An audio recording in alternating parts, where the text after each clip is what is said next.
Bismillahirrahmanirrahim. Subhanaka la ilma lana illa ma 'allamtana innaka antal alimul hakim. Allahumma shalli wa sallim ala sayyidina Muhammad wa ala alihi wa sahbihi ajmain. Amma ba'du. Yang sangat saya hormati Dekan Fakultas Kedokteran UGM, juga tri dari Profesor Zaini, Profesor Ova Amelia, yang terhormat Dr. Naini, Dr. Profesor Dr. Madharina Zulia, dan semua yang hadir, termasuk teman kami Dr. Zulfikar, semua teman-teman kru, semua yang dari UGM, semua pendengar yang sangat saya hormati. Saya tidak akan cerita tentang perspektif kesehatan karena ini wilayah yang menangani kesehatan. Mereka lebih spesifik, lebih tahu. Tapi saya akan cerita tentang sejarah kurban. Saya masih ingat pesanan Pak Zaini, berkali-kali beliau bilang saya, agama yang masuk negara enggak konflik itu diantaranya paling spesial itu Indonesia, karena para wali ini mendampingi kultur daerahnya tapi tidak benturan. Misalnya kalau orang Jawa dulu pakai sesajen di sawah-sawah, katanya dimakan penunggunya. Ya penunggunya sawah itu kalau dulu ya pikirannya itu makhluk gaib. Di era modern ya penunggunya itu ya kambing, ayam itu. Jadi ya memang yang makan itu akhirnya. Tapi dulu itu aneh, diistilahkan dimakan penunggunya. Kalimat penunggu itu apa ya gak jelas, apa dengan tanda petik apa penunggu betul gak jelas. Wali-wali datang tidak mengkafirkan itu, tapi terus dirubah jadi sedekah ke tetangga-tetangga. Jadi kultur itu gak dilawan tapi cukup diubah. Jadi makan di demit menjadi sedekah ke tetangga. Nah, cerita kurban juga seperti itu. Dulu tokoh-tokoh Quraisy, penunggu Ka'bah, itu dulu sudah ndak tauhid, sudah musyrik kalau dalam bahasa agama. Itu di mana-mana termasuk kebutuhan pokok manusia. Itu kalau kumpul-kumpul itu makan-makan. Itu mulai dulu. Terus kurbannya itu ya pasti perempuan mulai dulu. Jadi hanya bagian masak, boleh makan nanti ngenteni luyan itu, ngenteni bekas-bekasnya. Sehingga yang nyortir Abu Jahal CS itu. Jadi yang kurban harus hewannya bagus, spesial, bahkan nggak boleh dikawinkan. Hewan yang mau dikurbankan itu nggak boleh dikawinkan, nggak boleh pernah dikendarai, nggak boleh pernah dipakai bajak sawah dan sebagainya. Semuanya serba spesial. Nanti dikurbankan di Ka'bah, yang dijual Ka'bah. Nah pertanyaannya, Ka'bah ini nggak pemakan daging, yang untung ya ketua-ketuanya ini. Karena Ka'bah tidak doyan daging. Dan itu ya di atas namakan Allah, ini demi taqarrub ila Allah, demi. Sehingga mereka bilang wa qalu hadhihi an'amu wa harsun hijrul la yat'amuha illa man nasa'u bi zamihim. Ini hewan kurban harus spesial dan yang berhak makan hanya orang-orang spesial, yaitu para penunggu Ka'bah, para sadanatul bait. Tapi karena mereka sudah tidak benar, tidak jujur, Islam mau merubah tradisi itu. Tapi kalau tradisi itu dirubah, maka Islam akan terkenal pelit, karena dari acara makan-makan menjadi tidak ada makan-makan. Jadi kadang kebenaran itu harus diganti dengan sesuatu yang tidak ekstrim, karena tadi dari acara makan-makan menjadi sama sekali nggak makan-makan. Maka terus diganti oleh Islam dengan kalimat udhiyah, dengan kata kurban. Nah, kenapa itu harus terjadi? Karena kurban itu sebetulnya syariatnya Nabi Ibrahim, di mana orang Mekah itu memang turunan Nabi Ibrahim, sehingga sisa-sisa makan-makannya masih. Cuma mulai ada melenceng, ada sesajen, ada khurafat, ada bid'ah. Kemudian itu mulai masalah. Terus Rasulullah Muhammad SAW datang ingin benahi itu. Tapi yang dibenahi adalah menghilangkan kemusyrikannya, bukan makan-makannya. Akhirnya diganti oleh udhiyah.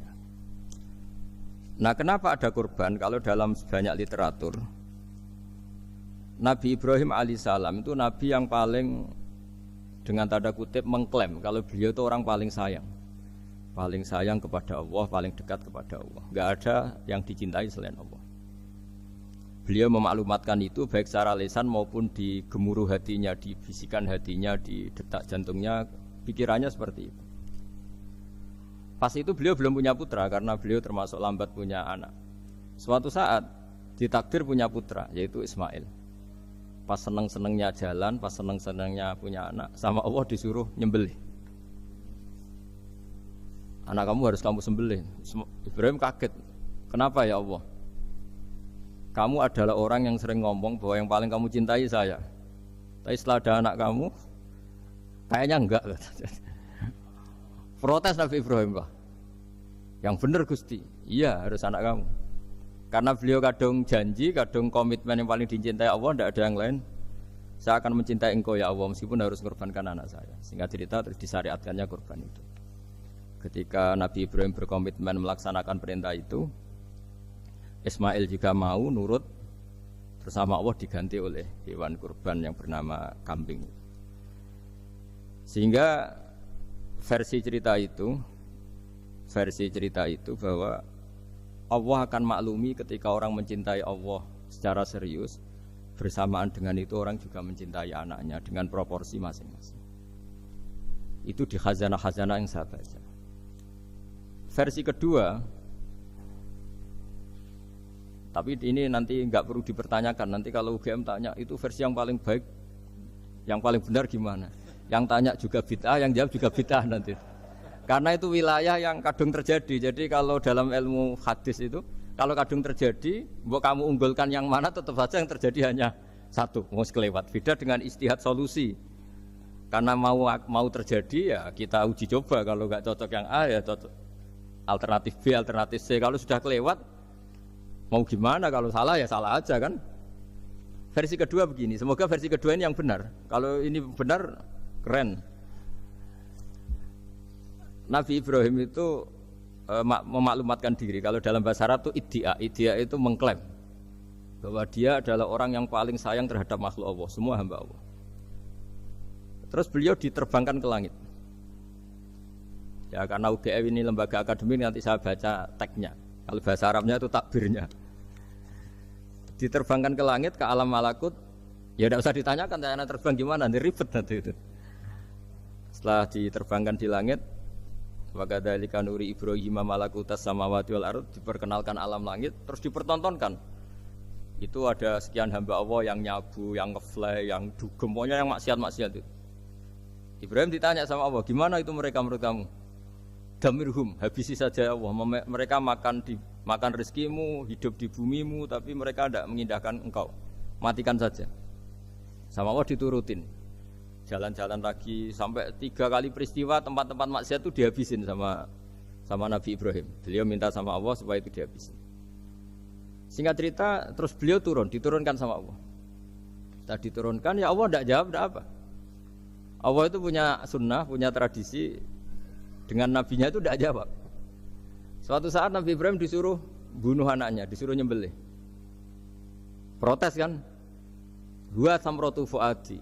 Ini kekasih saya, putra saya. Kenapa engkau nyuruh membunuh? Terus kata Allah, kamu tidak ingat di malam kamu saya mi'rajkan melihat hamba-hambaku, dan itu yang bikin aku, dan saya cinta sama mereka yang bikin saya. Kamu enak saja minta dibunuh. Sengkirian gantian saya yang minta, kamu tidak nurutin gitu. Kamu pas minta saya tidak tak pikir, langsung tak turutin. Kenapa saya yang sekarang minta kamu mikir gitu. Tapi huwa samratu fuadi, itu buah hati saya. Dan memangnya makhluk-makhluk itu makhluk siapa? Saya yang bikin. Kamu enak saja nyuruh bunuh. Nah semenjak itu jadi kearifan kita. Makanya Mbak Ova ini kalau guyonan di dunia kiai, kalau ada majikan bentak pembantunya yang salah meletakkan piring atau gelas, pasti cara berpikir mesti pembantunya ada cantik. Karena kalau salah tok kok dia cantik itu mesti mikir. Enggak bisa orang bentak orang cantik gitu. Jadi sama, misalnya saya janjian sama Gus Fikar. Janjian, Gus datang hari Senin gini-gini, ternyata beliau enggak datang. Kalau saya tidak punya utang, tidak atasan saya pasti marah. Sudah janji kok gini-gini. Saya bisa marah itu sebetulnya sebabnya itu 2. Saya kecewa dan dia tidak punya jasa. Tapi yang diomongkan hanya, wah, semua kamu khulful wa'di apa? Enggak tepat. Coba kalau ini atasan saya jadi dosen karena beliau misalnya. Saya punya utang beliau. Mbok nyulayani janji apa kan? Nggih mboten napa-napa kan. Sama. Ada majikan mencintai pembantunya karena sangat cantik, mana ndak mencahno piring. Omahe dirubuhno itu ndak apa-apa gitu kan gitu. Sama. Makanya ada guyonan di dunia kiai itu, ada anak perempuan kan enggak lazim ya, perempuan pakai GL Pro kalau dulu, mungkin sekarang pakai Ninja, pakai celana jin. Sopo iku wong luput suwo itu? Siapa itu perempuan kok gitu? Niku ponakane jenengan Mbah, astagfirullah, muga-muga pangeran nyepuro. Jadi langsung rubah dari maksudkan menjadi ndak karena keluarga. Nah, jangan-jangan kebencian kita pada maksiat itu oke, kita wajib benci maksiat, tapi tetap ada catatannya. Plus yang maksiat itu tidak orang yang terkait dengan kita. Coba kalau yang maksiat itu orang yang terkait dengan kita, itu anak kita, ponakan kita, mungkin istri kita, paling mintanya ya Allah ampuni, ampuni. Sama-sama maksiat, yang satu minta dihabisin, yang satu kita minta diampuni. Fair gak kita sebagai manusia? Tidak fair. Tidak fair. Nah, ya iya gak fair ya. Apa ya fair? Iya. Makanya kalau ada guyonan, ya itu tadi. Ada supir salah dimarahin, pasti supir ini belum pegang rahasia. Tapi kalau sudah pegang kartu, si majikannya punya apalah gitu, simpanan gitu. Wah ini pegang, berani marah gak? Tidak ada. Ini dokter kelik juga teman saya. Itu pengalaman sekali. Jadi itu guyonan kiai. Makanya jadi manusia itu gak pernah adil sebenarnya. Makanya Allah pernah mensifati manusia itu bakanal insanu zaluman jahula. Manusia itu sangat zalim dan sangat bodoh. Kalau misalnya jenengan tanya, orang soleh pun itu gimana? Orang soleh asal manusia tidak nabi, itu ya mesti ada zalimnya. Makanya kalau dalam kitab Hikam diterangkan, kitab Hikam itu kitab yang olah manusia. Itu menyebut begini, manusia itu siapa? Dijawab, manusia itu mangkanat mahasinuhu masawiyah. Orang yang ketika baik saja salah, apalagi ketika salah. Kita misalnya punya toko laris itu, doanya mustajab, laris, pembelinya banyak, kualitasnya bagus. Pasti ada toko sekeliling yang megap-megap karena orang sekarang ke kamu kan gitu. Sama di kampus ya gitu, kalau ada kampus besar yang lain pasti ke masjid, terhalangi karirnya di semua. Sehingga orang supaya terus merasa salah, Rabbana dzalamna anfusana, meskipun kita sedang benar pun. Saya termasuk kiai yang kalau ngelepas haji, mungkin yang haji itu mangkel. Karena saya tidak pernah muji-muji haji, meskipun saya melepas orang haji. Umumnya kiai kalau ada orang haji kan dilepas haji mabrur, tidak ada lain balasan kecuali surga. Saya itu karena pernah kecil, pernah dengerin masyarakat. Itu ngenes ketika si kiai pidato tadi ternyata ngenes. Ngenesnya seakan-akan surga itu hanya milik yang haji. Mana koyo kula sepundi Gus wong kula ora kelar kaji.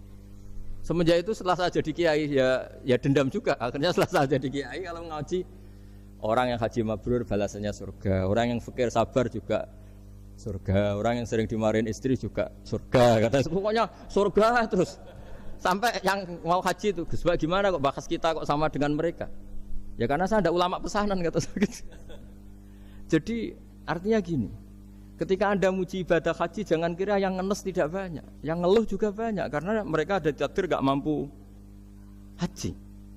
Itu hebatnya Islam. Islam juga datang dengan solusi-solusi, misalnya Jumatan itu hajinya orang miskin, orang yang ingat Allah mulai subuh sampai matahari terbit juga sama dengan umroh.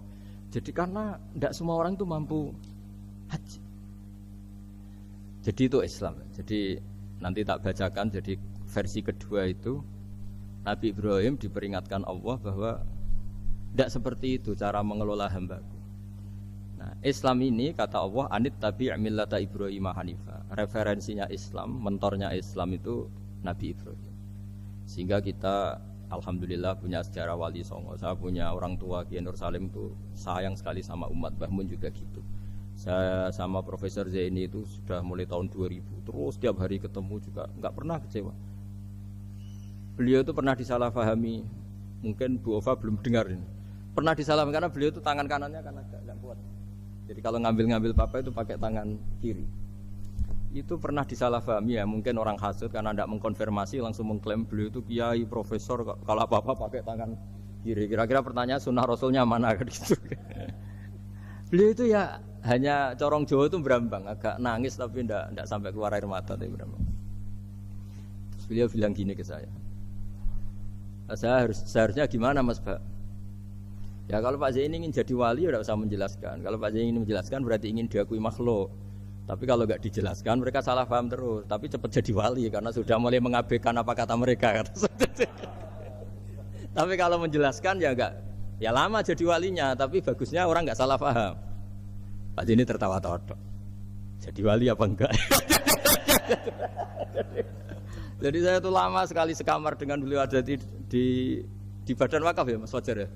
Badan Wakaf yang atas itu kan dulu tempatnya Pak Rektor kan kosong. Nah itu kita tempati sama Pak Zaini bertahun-tahun tiap hari diskusi. Dan nggak pernah ceritanya beliau itu penting. Karena seneng guyon, memang khasnya ulama itu seneng guyon. Kemarin saya ketemu Pak Kures, beliau cerita, saya ini punya idola Gus Pak. Kalau manggil saya Gus kadang ya Pak. Dulu beliau doktor filsafat.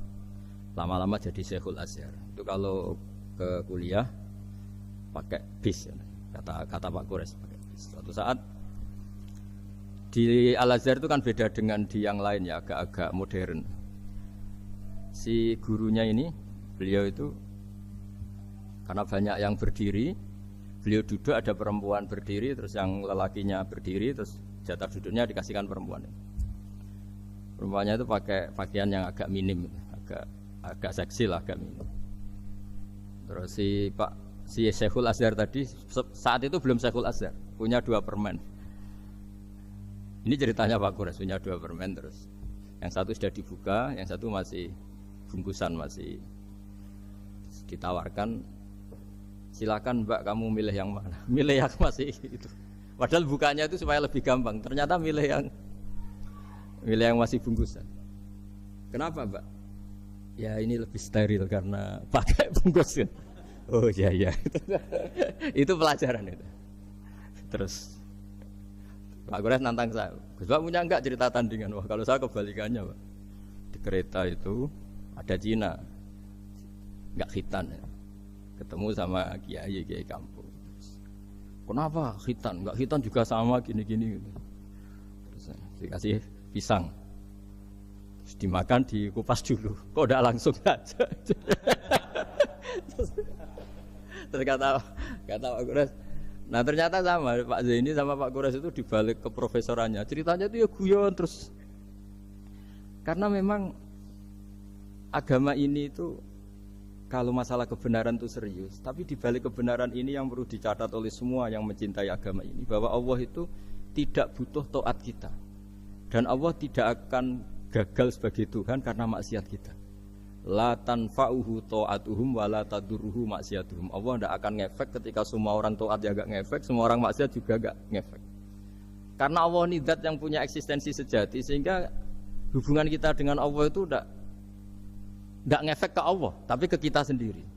Sehingga mereka lebih rileks karena enggak merasa harus mati-matian bela Allah. Allah tetap Al-Qayyum, zat yang bisa berdiri sendiri. Sehingga di kitab-kitab itu ada bab namanya Mizahun Nabi, guyonan-guyonan Nabi. Itu ada babnya sampai di kitab Ihya, di kitab banyak lah kita.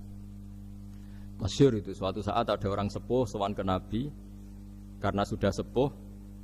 Beliau pamit lah, kira-kira jam segini pamit ya Rasulullah, saya mau pulang karena nanti kemalaman. Karena beliau jalan kaki yang orang sepuh.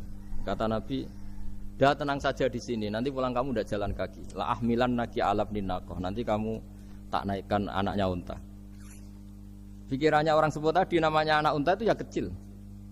Wa ma fa'altu bibni naqo, apa yang bisa saya lakukan dengan anak unta? Sudah, tenang saja. Setelah beliau ngaji lama, ya dikasih unta tua itu. Silakan kamu bawa unta saya ini. Ini kan unta tua, ada anak unta. Ya meskipun tua ya anaknya unta kata. Ya tapi cerita saja. Meskipun tua juga anaknya unta. Jadi agama itu rileks. Nabi Ibrahim, kembali lagi ya karena syariat Ibrahim. Nabi Ibrahim itu pernah minta supaya nyawanya itu diperpanjang karena beliau umumnya orang itu kan ingin nyawa panjang, ingin umurnya panjang. Beliau yakin penting nyawa panjang, umur panjang. Allah tidak jawab ke apa. Suatu saat ada tamu, orangnya itu sepuh sekali. Nabi Ibrahim karena orang yang sangat menghormati tamu dikasih kurma, anggur. Itu setiap dimakan dikunyah meler lagi keluar. Karena sudah sepuh, nggak ada giginya, kunyah keluar lagi. Itu jawabnya Nabi Ibrahim, ya Allah, masuk lagi ke kamar, sholat lagi, mengcancel doa panjang umur. Katanya Ibrahim, oh jenengan jawab toh. Gitu.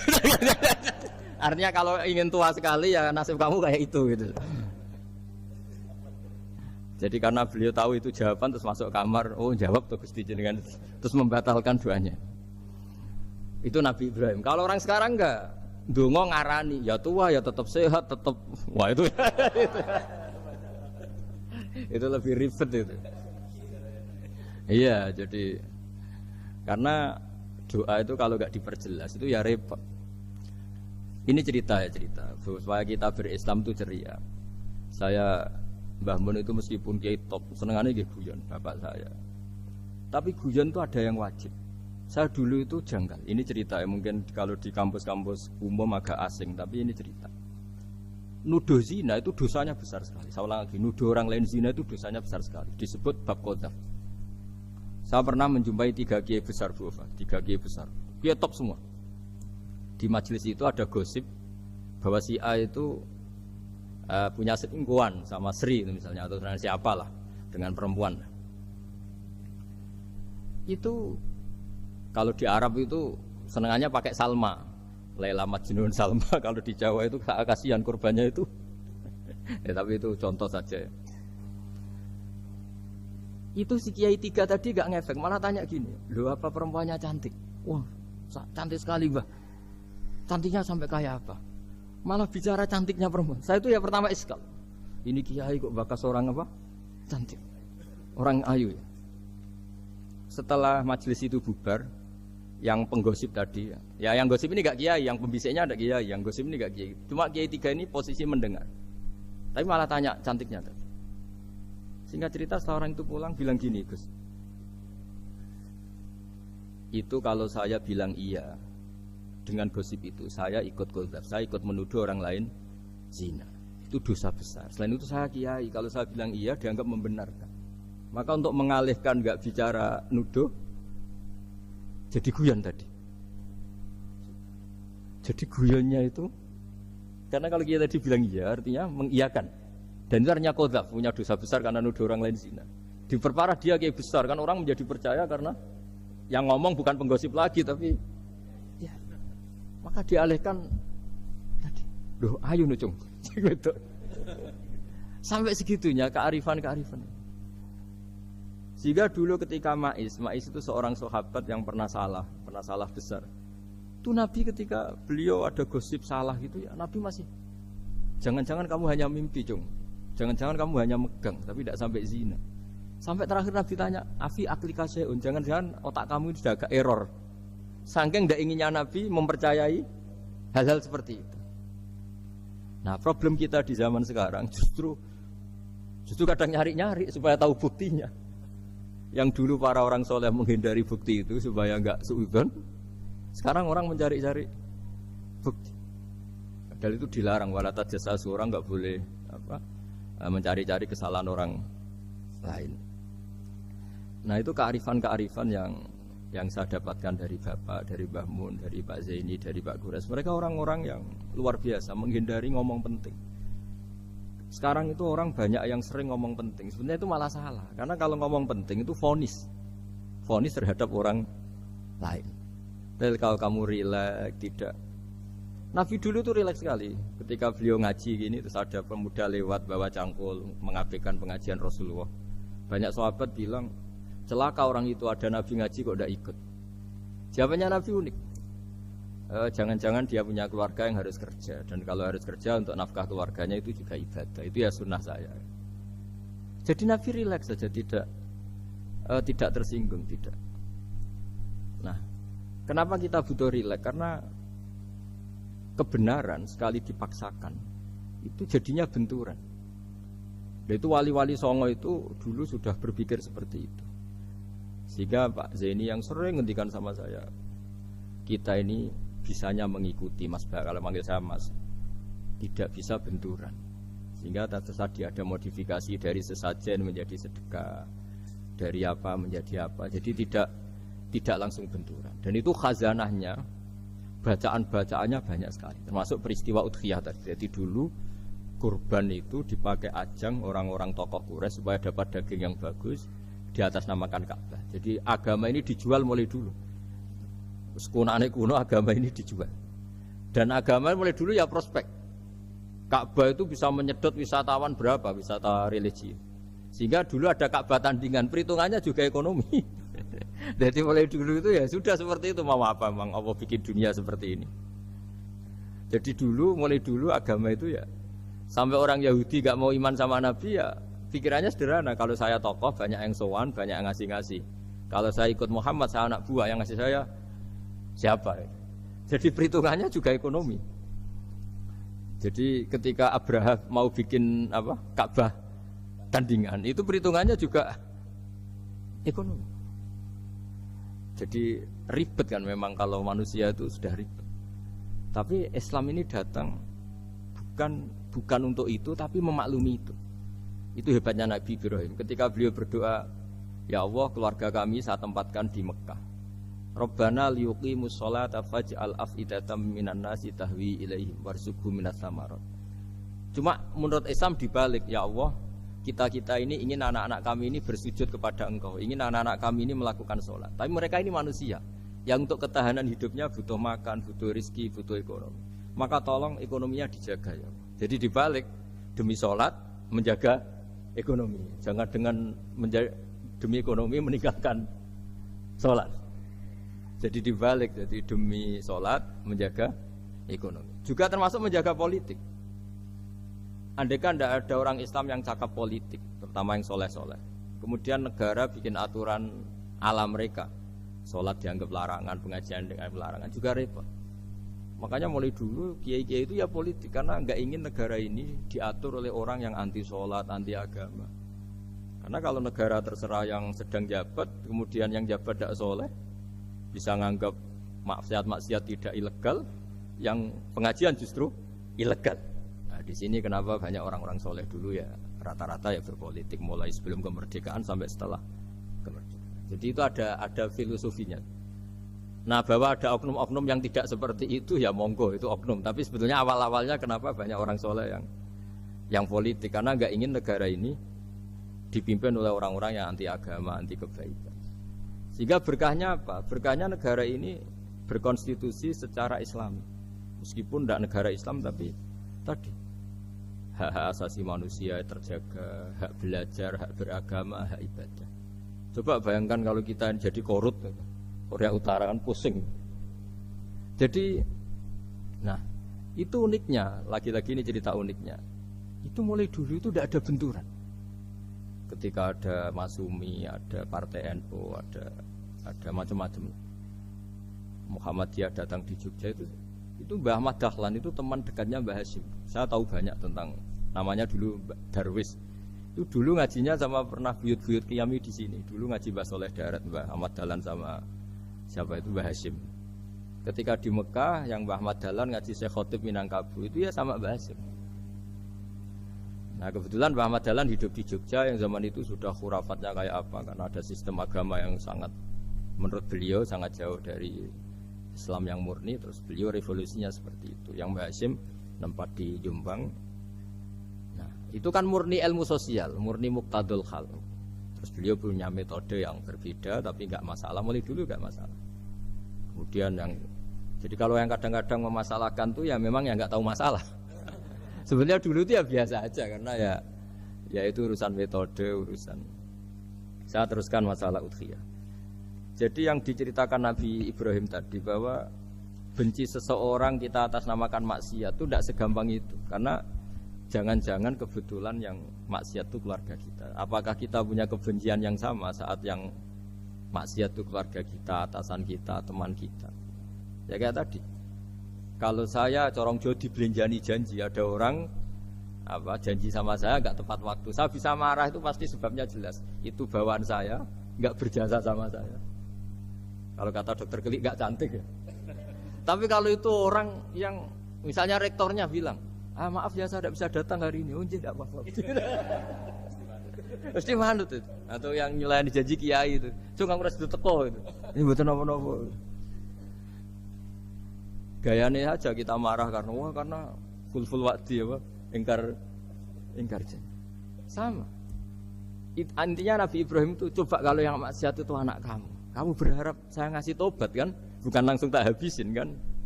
Intinya Allah ingin bilang ke Nabi Ibrahim, andai kan yang maksiat itu anak kamu, ingin saya menghabisi apa tak kasih tobat? Ya kasih tobat ya. Ya seperti itu saya yang bikin. Maka di Al-Azhar sana, kalau cerita orang-orang alim itu masyhur. Ada tempat maksiat mau dihabisin sama orang-orang yang sangat keras. Ketemu Syekh Mutawalli Sa'rawi, ditanya, andai kan mereka mati saat maksiat, itu mereka ke surga apa ke neraka? Ya ke neraka. Terus ditanya sama Syekh Mutawalli, kalau mereka ke neraka, akan adzalika muradan Nabi? Apa seperti itu yang digadaki Nabi, umatnya mati terus masuk neraka karena belum tobat? Tidak, Nabi inginnya mereka tobat dulu. Ya sudah, jangan dihabisin. Kamu berproses ikut mentobatkan mereka. Kebetulan ini mau mendengar. Jadi kita lunak, kita baik itu ya semuanya ingin la'allahum yarji'un, semoga mereka kembali, mereka tobat. Bukan lunak dengan arti mengakui maksiat itu satu kebaikan, itu yang bahaya. Kalau lunak sampai mengakui itu maksiat itu kebaikan, itu bahaya sekali. Tapi kita lunak karena kita ingin berproses untuk bertobat. Karena tadi kalau kita punya nurani itu mesti, andai kan yang maksiat itu anak kita atau teman dekat kita atau orang yang berjasa sama kita, apa kita bisa tegas? Kira-kira gimana? Bisa kamu tegas sama anak kandung? Berat. Ditantang minggat saja pusing. Ya, makanya terus ini saya baca teks aslinya ya, supaya mungkin sebagian yang punya kitabnya atau memang punya tradisi akademik supaya mendengar ini. Saya baca ini versi yang kedua ini di kitab Hikam. Kitab Hikam juga termasuk kitab pegangan para kiai, halaman 4 juz 2. Diredaksikan gini, waqat adzabahu ta'ala, ini masih tentang kurban. Waqat adzabahu ta'ala khalilahu Ibrahim fi ba'di mawatinihi al-azimah. Jadi Allah kalau dalam bahasa Arab memberi teguran itu namanya takdib. Makanya kalau orang nakal itu, kalau orang Jawa bilang kurang ajar. Sebenarnya ajar itu kan tahun ajaran baru. Ajar itu kan barang baik.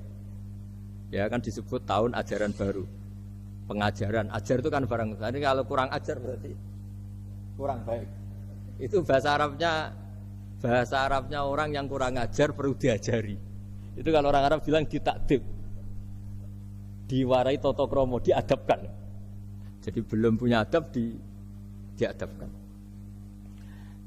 Itu udah. Tapi tentu Nabi Ibrahim nggak sampai kurang ajar. Ini kan cerita bahasa ya. Jadi kalau sebenarnya ajar itu udah buruk-buruk, kurang ajar. Berarti orang ini kurang pelajaran, kurang. Tapi di Jawa itu agak salah kaprah. Kalau kurang ajar itu ekstrim. Misalnya duduk di meja itu disebut kurang ajar. Sebenarnya tidak se-ekstrim itu. Saya teruskan ya. Terus wa 'allamahu kaifa yatakhallaqu bihadzal khuluqil karim inda tilaihi 'alal asrar. Terus disebutkan anak Ibrahim annahu arhamul khalqi qol farafa'ahu wa ta'ala hatta asyrafa 'ala ahlil ardi. Nabi Ibrahim diterbangkan ke langit sehingga melihat di bumi yang maksiat-maksiat itu. Faqala ya rabbi damirhum, habisi saja. Terus faqala wa ana arhamu bi ibadi minka ya Ibrahim ihbit fala allahum yatubun wa yarjiun. Jadi setelah permintaannya semua dikabulkan, dihabisin sama Allah, terakhir cobalah kamu sekali-kali dakwah ke mereka. Kamu belum pernah dakwah kok tahu-tahu minta mereka dihabisin. Coba kamu dakwah, jangan-jangan mereka mau kembali. Nah terus sebagian cerita itu terus diteruskan ketika suatu saat Ibrahim akhirnya diminta menyembelih putranya. Inni arafil manami anni atfahu kafangdur mata taro. Falamma tashammara lidzalik wa akhadha sikin biyadi qala Allahumma hadza waladi wa samratu fuadi wa ahabbun nasi ilayya. Ya Allah, ini buah hatiku, ini orang paling saya cintai. Kenapa engkau menyuruh ini supaya saya bunuh? Terus beliau dijawab sama Allah, ama ta'lamu anni rahimun bi ibadi kama anta syafiqun bi waladik. Fa idza sa'altani ihlaka 'abdi as'aluka dzabha waladik wahidan bi wahidin. Jadi kalau dulu kamu minta supaya hamba saya tak habisin karena maksiat, sekarang saya juga minta kamu menghabisi anak kamu. Tapi ini kan anak saya, sama itu hamba saya yang bikin juga saya. Nah semenjak itu Ibrahim dianggap sebagai bapak kasih sayang.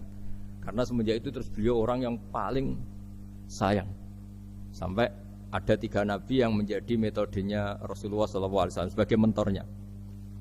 Kalau Nabi Nuh melihat kemaksiatan langsung bilang, Rabbi la tazar alal ardi minal kafirina dayyaru, habisi semua ya Allah. Tapi kalau Nabi Ibrahim apa? Faman tabi'ani fa innahu minni wa man asani fa innaka ghafurur rahim. Orang yang ikut saya ya karuan kelompok saya, dan yang sebelum ikut semoga engkau mengampuni. Tentu lewat proses dakwah, lewat proses.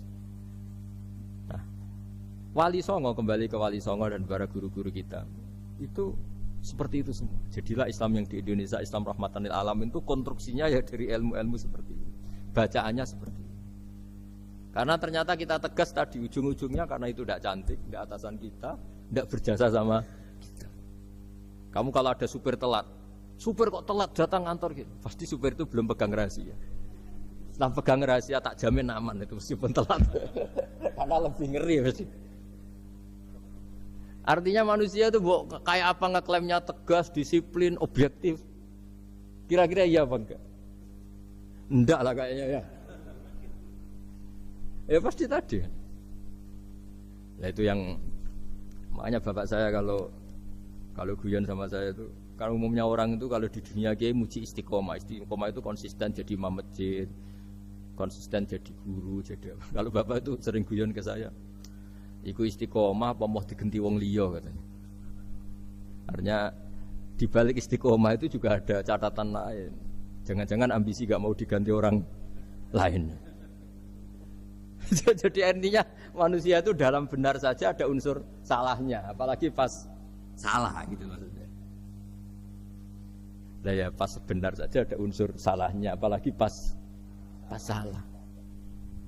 Itulah dengan sudut pandang seperti ini adalah orang terus gak gampang menghakimi orang lain. Karena manusia yang baik adalah cukup dia merasa aibnya banyak, salahnya banyak, kemudian itu menyibukkan dia dari mencari-cari aibnya orang lain.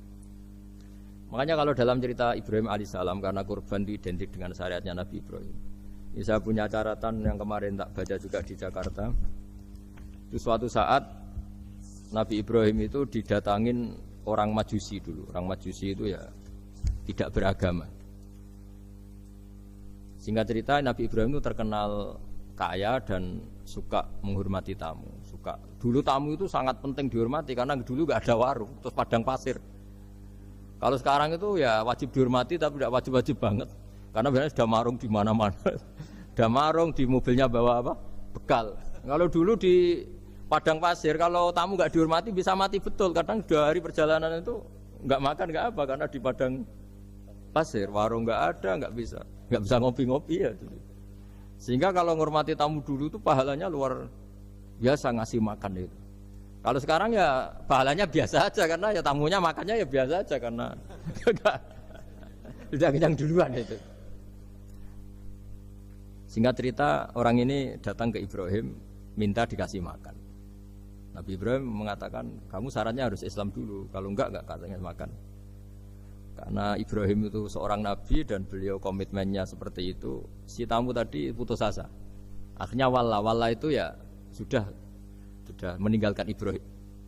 Setelah beberapa jangkah Allah bilang ke Nabi Ibrahim, orang itu umurnya berapa tadi bilang ke kamu? 50 tahun.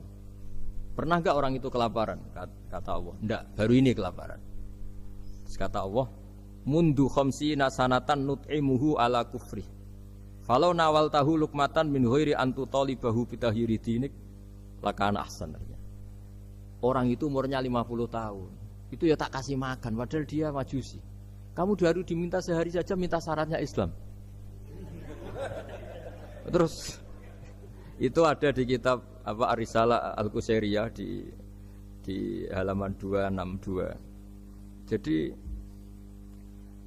cuma dulu itu motifnya semuanya agama, bukan atas nama demokrasi atau kebebasan beragama. Karena dulu itu orang dulu itu kan saking sayangnya Allah, apa-apa konstitusinya ya perintah Allah. Dan ternyata perintah Allah seperti itu. Akhirnya dipanggil. Kemana ya Majusi ke sini tak kasih makan. Terus Majusinya kan kaget. Ada apa? Kenapa kamu rubah? Ditegur Tuhan. Iya, ditegur Tuhan. Jadi dan alhamdulillah saking simpatiknya orang Majusi tadi akhirnya masuk Islam. Sama itu kan mirip orang Yahudiyah atau Yahudi itu yang tanahnya itu diambil ya sama Amr bin As untuk perluasan masjid di Mesir. Ya ketika lapor ke Sayyidina Umar, ngiranya itu kan dibenarkan perluasan masjid, ternyata Umar belain yang Yahudi. Iya, yang punya tanah harus dikembalikan tuh haknya. Jadi Islam itu menghormati hak kepemilikan meskipun itu milik non muslim. Jadi kata Allah, mut khamsina sanatan nut'imuhu ala kufri. Kalau nawal tahu lukmatan min ghairi antu talibahu bitahiri dini. Bu dikasih makan aja, tidak usah nyuruh ganti agama. Wong saya saja yang Tuhan ngasih makan dia sudah 50 tahun tanpa syarat. Tanpa syarat. Ya jadi ini cerita ya Bu Ufa. Jadi kita mungkin kenangan saya dengan Bapak, Bu Ufa dengan Profesor saya ini kebetulan teman dekat sekali sama saya dan hampir tiap hari saya ketemu minimal 3 jam bertahun-tahun. Sampai kalau kehabisan cerita akhirnya cerita keluarganya karena kesuwen belajar karena akhirnya cerita keluarganya. Maksud saya tadi ini saya cerita ini barang baik ketika beliau pernah ditahan karena aktivis dulu. Itu pas mau lahirnya Bu Ova, terus beliau berdoa mati-matian delalah dibebaskan. Beliau sempat nunggui kelahirannya Bu Ova ini terus dinamai Aufa Amalia. Itu kalau dalam bahasa Arab itu Aufa itu Allah memenuhi apa yang saya angen-angen. Jadi itu ceritanya itu gitu. Jadi nama itu spontan aja ketika iya, jadi beliau itu aktivis dulu. Bukan di penjara karena korupsi atau kriminal, bukan karena aktivis. Karena kalau model sekarang Bu, kalau nggak dijelaskan detail ditahan karena aktivis, nanti dikira ditahan karena yang lain. Ribet kan? Jadi ditahan karena beliau itu dulu aktivis, bukan karena. Ya saya kira demikian. Monggo kalau ada sesi tanya jawab, kalau tapi yang ringan-ringan saja nanti jadi serius. Berapa pertanyaan? Apa waktunya pakai waktu? 10 menit ya? Ini pas. Iya, terima kasih Pak Gus Baha yang sudah menyampaikan cukup baik ya untuk pencerahan kita semua terkait dengan bagaimana kehidupan bermasyarakat dan bagaimana kita mensikapi salah benar, begitu juga terhadap orang-orang yang mungkin selama ini tidak kita duga. Ternyata banyak hal-hal yang kita dapatkan pada sore hari ini. Saya yakin dari pemirsa atau dari Bapak Ibu yang hadir secara langsung maupun virtual ada hal-hal yang akan ditanyakan. Kita masih punya waktu cukup kurang lebih 1/4 jam. Oh, kelamaan ini. Kelamaan. Iya, Tadi 10 menit perjanjiannya. Iya. Tadi 10 menit. Iya. Pas ini. Kami persilakan dari yang hadir terlebih dahulu. Sudah sangat jelas sudah ini. Sudah pinter semua. Ya, ini ada pertanyaan. Yang pertama katanya, Assalamualaikum warahmatullahi wabarakatuh. Pak Gus Baha, dalam ingin bertanya dan ingin tahu bagaimana supaya kita bisa selalu berpikir nubuwah di setiap peristiwa yang menimpa kita di kehidupan sehari. Semoga. Gimana? Ulang lagi. Dalam ingin bertanya dan ingin tahu bagaimana supaya kita bisa selalu berpikir nubuwah di setiap peristiwa yang menimpa kita di kehidupan sehari-hari. Begini ya, jadi andaikan kita baca banyak, setidaknya sering mau mendengar. Nah, hidup itu sangat baik, bukan sekedar baik, sangat baik. Misalnya kita sedang dapat nikmat, ya Islam menganjurkan syukur. Syukur itu ya dapat pahala. Kalau sedang banyak masalah seperti sekarang mungkin ada pandemi apa, Islam mengajarkan sabar, sabar itu juga pahala. Nanti kalau kita masih hidup yang rumat anak bojo ya ibadah. Nanti kalau mati karena penyakit mat'un atau ta'un juga syahid. Jadi Islam melihat hidup itu rileks. Karena ya memang rileks.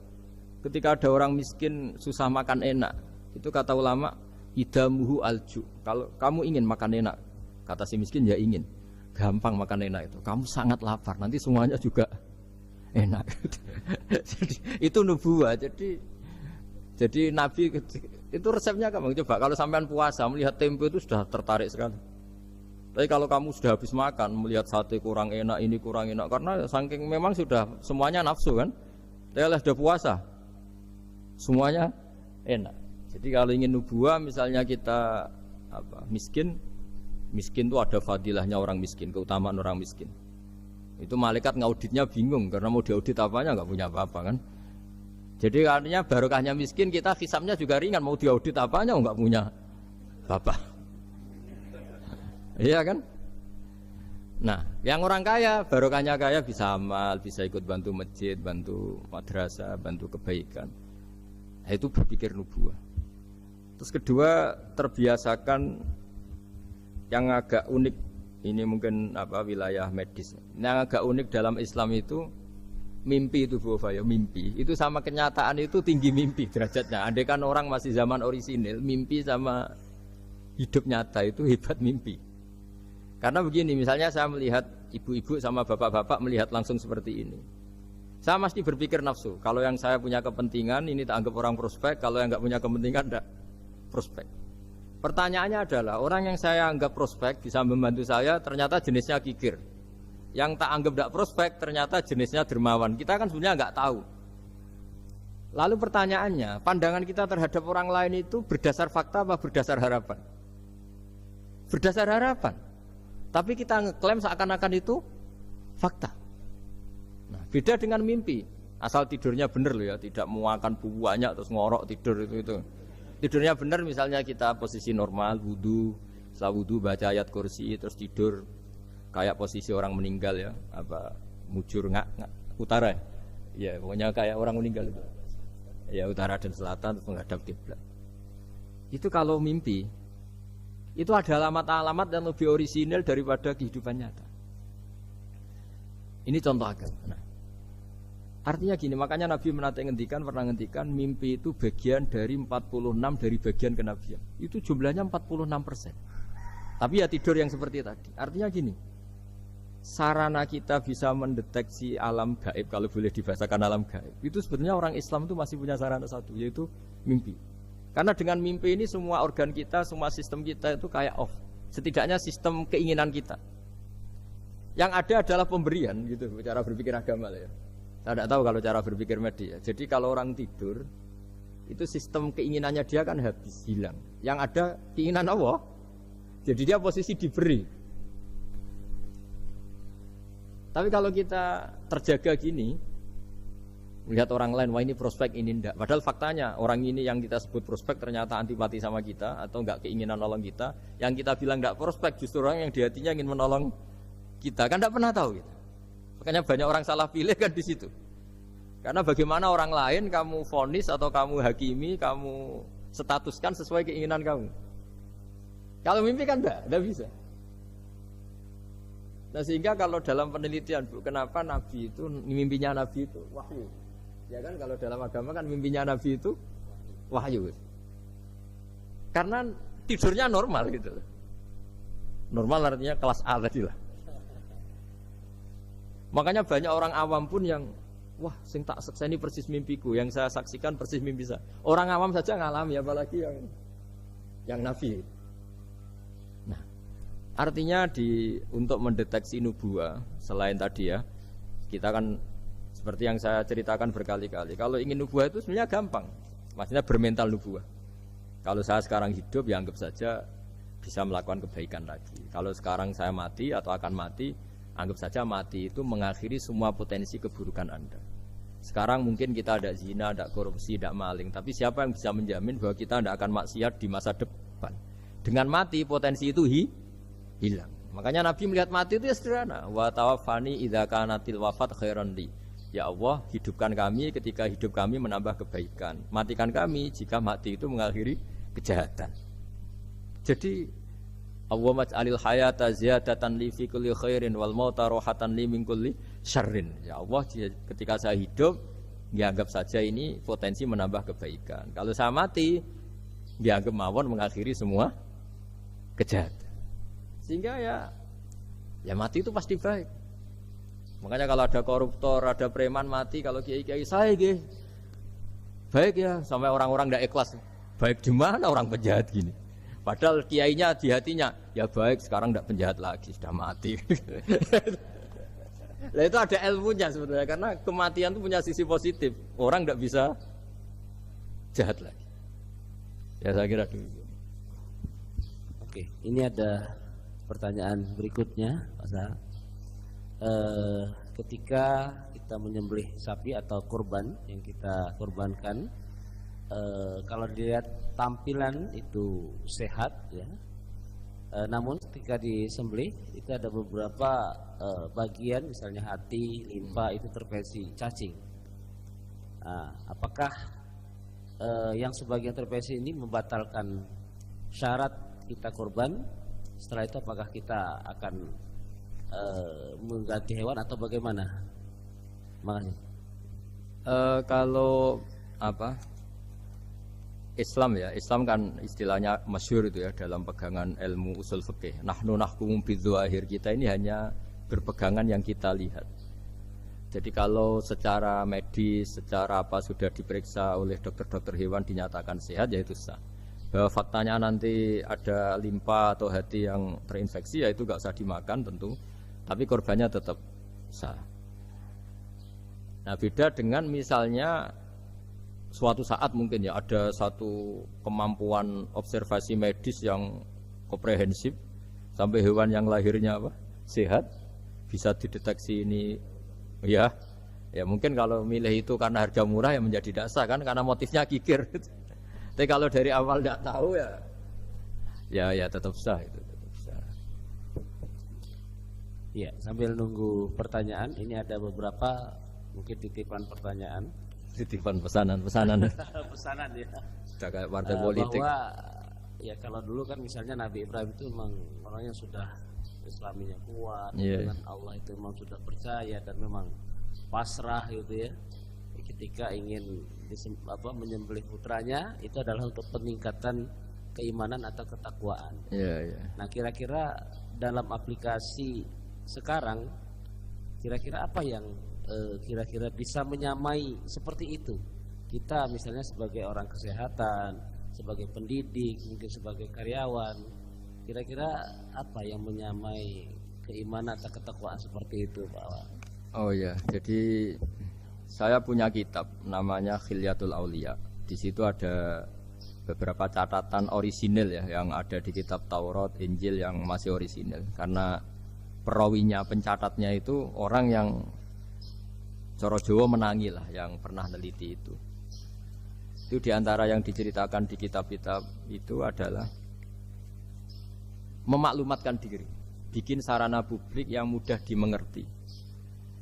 Jadi kita pakai contoh yang awam saja ya. Kita tahu kalau itu bidan karena di situ ditulis bidan siapa, Sri Handayani misalnya. Di situ dokter gigi ditulis dokter gigi. Kita tahu itu dokter gigi. Toko juga gitu, ini toko bangunan. Terus kita tidak salah pilih. Masa beli lipstik di toko bangunan? Semua itu barokahnya tulisan itu. Barokahnya maklumat itu. Nah, dulu yang dituhankan itu berhala. Berhala itu barang fisik muncul. Akhirnya nggak ada pilihan lain orang menyembah berhala karena itu yang dimunculkan. Sehingga agama ini syaratnya harus muncul. Yuzhirahu ala dini kulli. Agama ini harus muncul. Zuhur itu maknanya muncul. Makanya dikatakan waktu sholat zuhur karena di mana waktunya sangat jelas. Karena maknanya zuhur itu muncul. Nah, Nabi Ibrahim itu nabi yang setiap malam munajat. Itu doanya gini, ya enggak doa ya, kayak bergumam emosi. Tapi emosinya Nabi. Ya Allah, dunia ini tidak fair. Engkau zat yang begitu penting, engkau Tuhan yang mengatur alam raya ini. Kemudian orang tidak mengenali engkau. Coba betapa buruknya bangsa Indonesia kalau nggak tahu kalau presiden itu Pak Jokowi misalnya. Atau orang UGM nggak tahu rektornya itu Pak Manut misalnya, dekannya Bu Ova di kedokteran, itu kan lucu. Atau anak kamu nggak tahu kalau kamu orang tuanya. Itu kan mangkel loh betul itu. Tahu saja enggak. Nah, Ibrahim itu tiap malam gitu. Dunia ini tidak fair. Engkau Tuhan yang begitu penting menciptakan langit bumi, kemudian manusia itu tidak mengenali engkau. Bahkan menyembah selain engkau. Wah, itu Nah, supaya Allah diketahui gimana? Terus ada simbol-simbol itu. Ada masjid, ada pengajian, ada macam-macam. Nah, ilmu sosial juga gitu. Mungkin ya banyak lah orang yang tanpa kurban pun sedekah daging sama tetangga atau ngasih uang sama temannya untuk nyate. Tapi ini nggak bisa dimaklumatkan. Yang bisa dimaklumatkan adalah pas udhiyah, pas kurban. Jadi intinya gini, kebenaran itu menjadi baik. Itu kalau dimaklumatkan terus orang lain mudah mengakses. Dan itu termasuk syariat besarnya Nabi Ibrahim. Makanya disebut sya'irullah, sesuatu yang terkenal sekali. Jadi syiar itu pengajian supaya apa? Syiar itu harus terkenal. Nah barokahnya terkenal itu menjadi tahu. Misalnya ini masjid diketahui. Masa kan nyuwun sewu misalnya ini klub saja ada namanya, masjid nggak ada misalnya menaranya. Orang mau ke maksiat gampang mencari, mau ke masjid enggak. Makanya Mbah Mun guru saya itu termasuk unik, berfatwa masjid itu wajib ada menaranya. Dulu saya iskal wajibnya di mana. Tapi setelah saya pikir-pikir memang menara itu penting karena tadi mau tempat maksiat aja gampang, masa ke masjid susah. Terus tulisan kamar mandi juga penting karena dengan itu tamu nggak mikir kan. Nah kalau nggak ada tulisannya yang cowok ke wanita, yang wanita ke cowok kan jadi ribet. Nah, di antara syariat Nabi Ibrahim yang mendekatkan ke Allah apa? Memaklumatkan. Ya, memaklumatkan bahwa Allah adalah Tuhan dengan berbagai cara. Mulai pelatihan, mulai macam-macam. Ya sama lah orang Indonesia kok nggak tahu kalau ideologinya Pancasila itu yang mangkel betul itu. Saking nggak disosialisasi misalnya atau nggak dimaklumatkan. Jadi awalu hadzal din itu at-tahaddi atau wal i'lam. Pertama Nabi jadi Nabi dari Gua Hira, itu ya langsung naik ke Gunung Sofa, memaklumatkan diri kalau beliau Nabi yang mengajarkan tauhid. Jadi makanya saya ini ya umumnya orang kiai lah, saya Pak Zeni semuanya itu sebenarnya inginnya juga orangnya. Karena apa? Karena tidak tahu kan. Makanya pertama kali ibadah sama Allah itu apa? Ma'rifatullah. Coba pertama ibadah itu apa? Ma'rifatullah kan, mengenali bahwa Allah itu Tuhan. Jadi itu yang paling penting. Kalau tidak tahu, misalnya di pondok saya ini terus dianggap Pak badi madu isinten dulu aku kiai deh cerita kan kenyak uang gitu. Jadi makanya Nabi Ibrahim itu mangkelnya kayak apa? Wong dunia ini milik Allah, kemudian orang-orang ini nggak tahu Allah itu siapa. Taunya makhluk kayak berhala, kayak apa yang malah dianggap Tuhan. Nah ya itu jadi kalau ingin dekat Allah dalam konteks modern ya maklumatkanlah kebenaran ini. Sampai kebenaran ini mudah diakses, mudah dipelajari, mudah dipahami karena tadi dimaklumatkan. Ya saya kira demikian. Ini sudah. Oke, terima kasih. Masih ada? Oh ya, ini ada terakhir ya.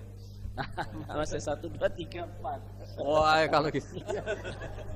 Banyak ini ternyata. Ya, yang berikutnya dari Umi Zakiyah Malang.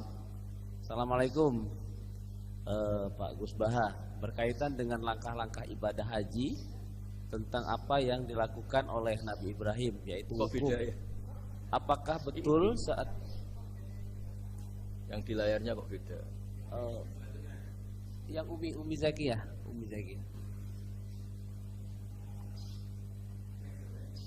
Next.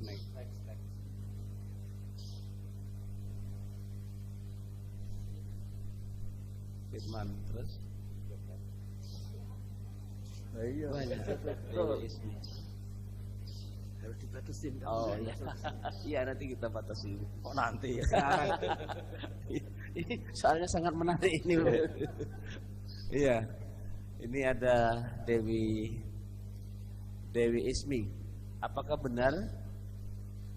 Ya ini. Apakah benar kisah penyembelihan Ismail itu dipalsukan? Wah, itu jawabnya gampang, nggak benar. Apa hubungan kurban dengan Idul Adha yang secara harfiah artinya perayaan atau merayakan waktu duha? Ya. Nah, monggo. Kalau cerita penyembelihan Ismail itu jelas benar ya karena ada di Al-Quran. Jadi yang jadi perdebatan mufassir itu apakah benar-benar Ibrahim itu sampai menyembelih, maksudnya sampai meletakkan pisau di leher, apa setelah berkomitmen mau menyembelih sudah dibatalkan Allah karena Allah menghormati apa?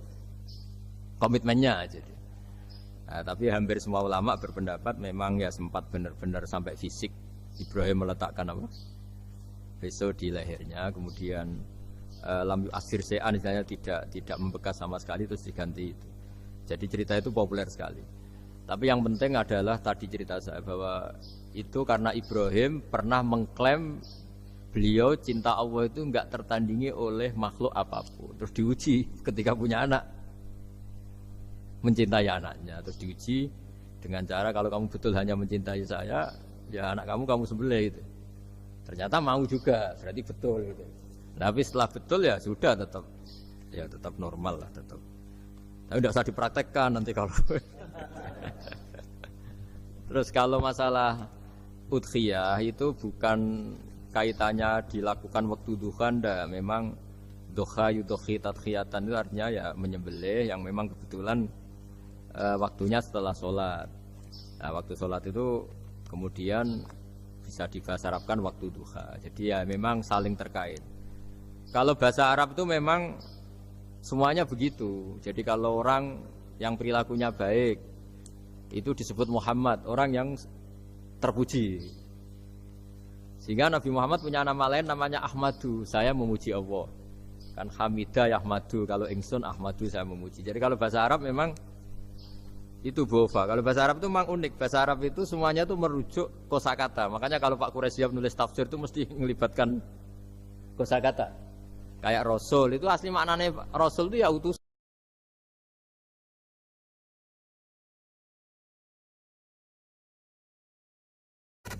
Dapat istrinya orang. Kalau bareng yang korban kan harus sama suaminya orang kan. Ya saya bilang gitu. Ya Allah itu tidak kayak yang kamu pikirkan gitu.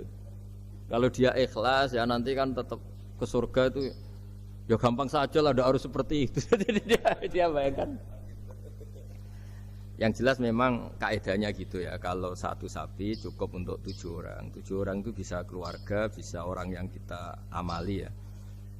Karena memang Islam mulai dulu itu membolehkan orang amal untuk orang lain.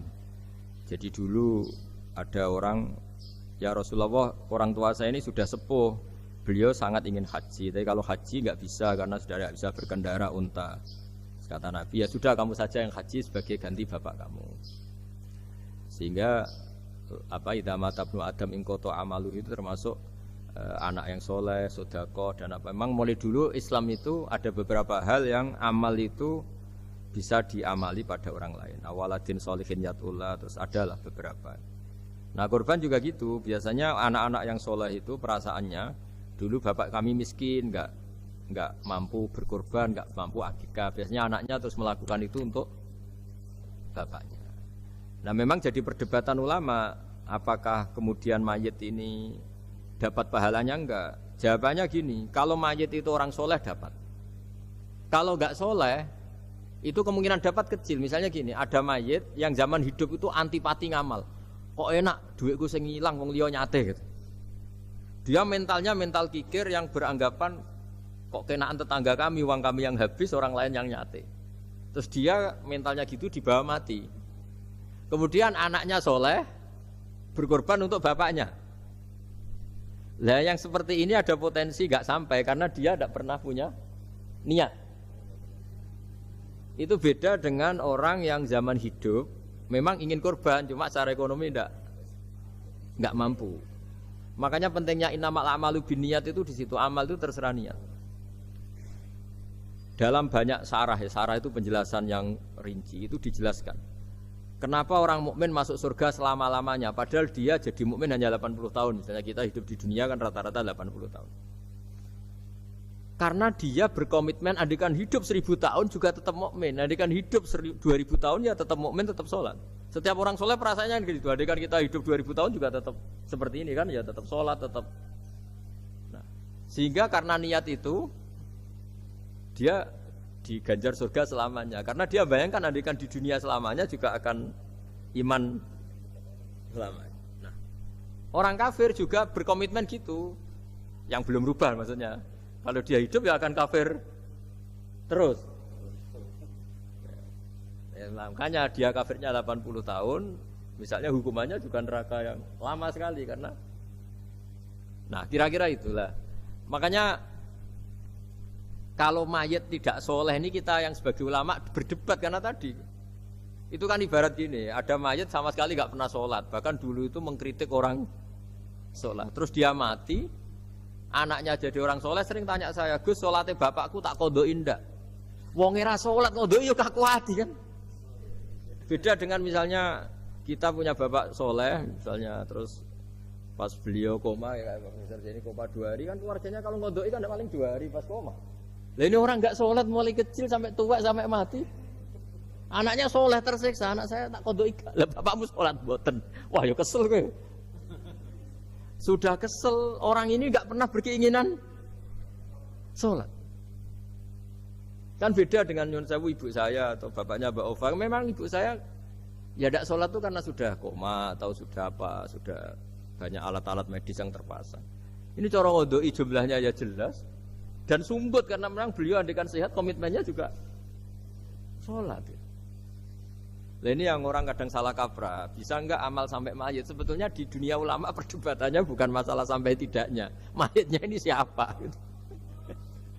Kalau mayit ini soleh jelas, dawuh Nabi man sanna sunatan hasanatan falahu ajruha wa ajru man amila biha ila yaumil qiyamah. Orang baik kemudian mengajarkan kebaikan pasti dia dapat investasi kebaikan itu. Dan siapapun yang meniru dia dapat sahamnya. Itu enggak ada perbedaan antara NU, Muhammadiyah, Wahabi semuanya sama. Yang debat itu yang nggak paham, tak jamin itu yang debat itu yang nggak paham. Wong hadisnya jelas sahih apa? Siapa yang mensyariatkan kebaikan, kemudian kebaikan itu ditiru oleh orang setelahnya, maka dia akan dapat kebaikan itu dan kebaikannya orang yang meniru itu. Itu kan hadis sahih, nggak ada perdebatan sama sekali. Ya terus yang terakhir ini terakhir betul itu. Ya sudah.